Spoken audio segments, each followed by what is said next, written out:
Hi, my name's Martin Jackson, lead tax writer here at Croner-i. I recently presented a webinar on extracting profits from limited companies, looking at which method is the most efficient, dividends, payroll or pension contributions. As you might expect, the answer is it depends.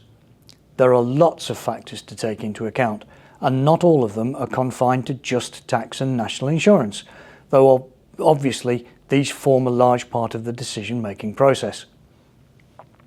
If it was just about taxes, the answer would be simple.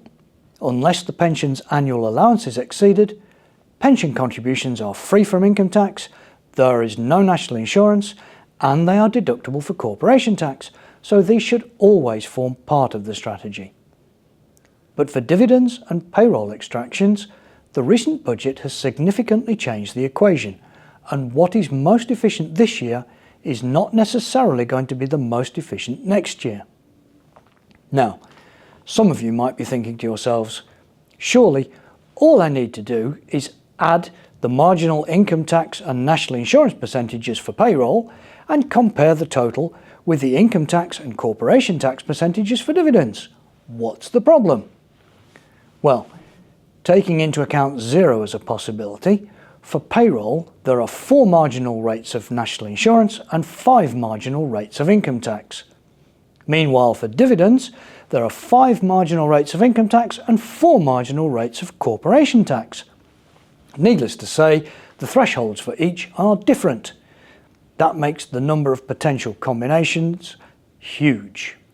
Fortunately, Croner-i has some tax tools which can help with crunching the numbers. Visit the tax tools section to find our downloadable calculators. There's one for the 24-25 tax year and another for 25-26. You'll find a link in the description below this video.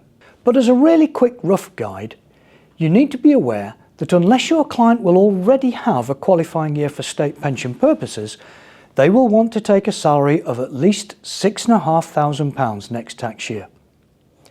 Then, at smaller amounts of extraction, the much lower income tax rate on dividends outweighs the higher tax plus national insurance rate on salary, even though there is no corporation tax relief on dividends.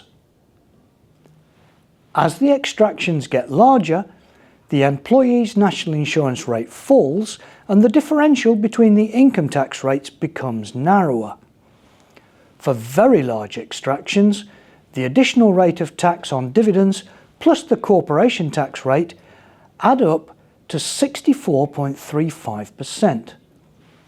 Meanwhile, the additional rate of tax on salary plus the national insurance rate for the employee and employer, now 15% of course, adds up to slightly less at 62%, which means payroll becomes more efficient.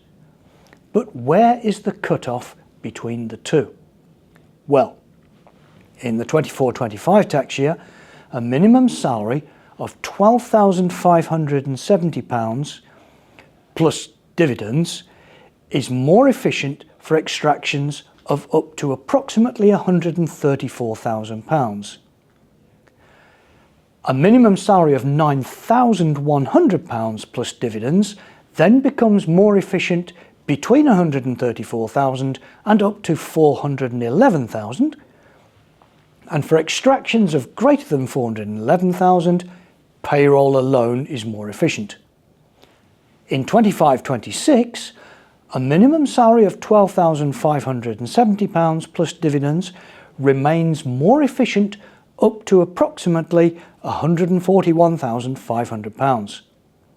Then, a minimum salary of £5,000 plus dividends becomes more efficient between £141,500 and approximately £757,000.